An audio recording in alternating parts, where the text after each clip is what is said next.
pregnant woman was found to be severely anemic, but she didn't even care. Even the iron supplements prescribed by her doctor, she never even took them. One day, Jenny's water suddenly broke. She told her son to go and call his father. The boy quickly rushed out the door, but before he could run a few steps, his heart suddenly felt a sharp pain. Thinking that his mother was still suffering at home, the boy fought the pain and continued to run. At that moment, his father, who was playing football, he also felt a sudden, inexplicable pain. The son arrived and covered his chest and told his father that his mother was about to give birth. He called the hospital. 2 nurses arrived at once. They told the men to get hot water and towels. Then they helped Jenny to the bed. The contractions were excruciating. Thanks to the nurses' tireless efforts, the baby was finally born. It was the girl the family had always dreamed of. The nurse cut the umbilical cord. She wrapped the baby and handed it to Jenny. 10 minutes later, the placenta had been successfully removed. But when the nurse took Jenny's pulse, she noticed something was wrong. Jenny's pulse spiked to 120 with rapid blood loss. It was an emergency. The nurses put her down on her back. She was given a massage to speed up the contractions. She was given an injection of ergometrine by a colleague. Jenny's eyes rolled back and she was about to pass out. The nurse screamed for her to stay awake. After a few minutes, Jenny finally returned to normal, but to be on the safe side, Jenny needed to be taken to hospital for observation. The husband was happy to learn that his wife had given birth to a girl. Jenny was soon taken to hospital for a blood transfusion, but God had played a joke on her. The nurse told the doctor Jenny's symptoms of anemia and postpartum hemorrhage. She had seen it when she was volunteering in Africa. Many tribes in Africa, people have been suffering from this disease for generations. After some research, the doctor found out that Jenny had sickle cell anemia. The disease causes anemia and generalized pain, and it is almost always African. When she was told that the disease was fatal and would severely shorten her life, Jenny suddenly remembered that she had an uncle. He died at the age of 30 from muscle pain. He probably had sickle cell anemia too. What's even more frightening is that the disease runs in families. Her son also suffered from muscle pain. Jenny was so upset she couldn't speak. The doctor was about to draw blood from the couple. The man said she didn't need to be examined because she had been having pains all over her body lately. It was like being beaten up. Jenny looked at her husband in disbelief. You have hid this from me?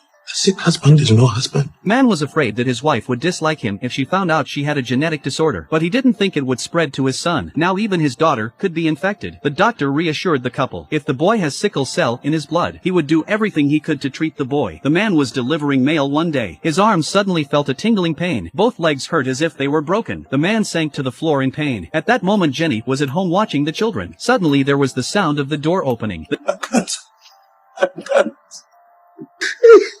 The doctor came at once with the news. He gave the man an anesthetic injection and told him to go to the hospital immediately. But the man said he couldn't take time off work. Otherwise, he would lose his job. He was a famous doctor. The doctor warned him that if he didn't take care of his health, not to mention his job and money, he might even lose his life. The man asked with a last hope. But tell me my boy hasn't got this thing.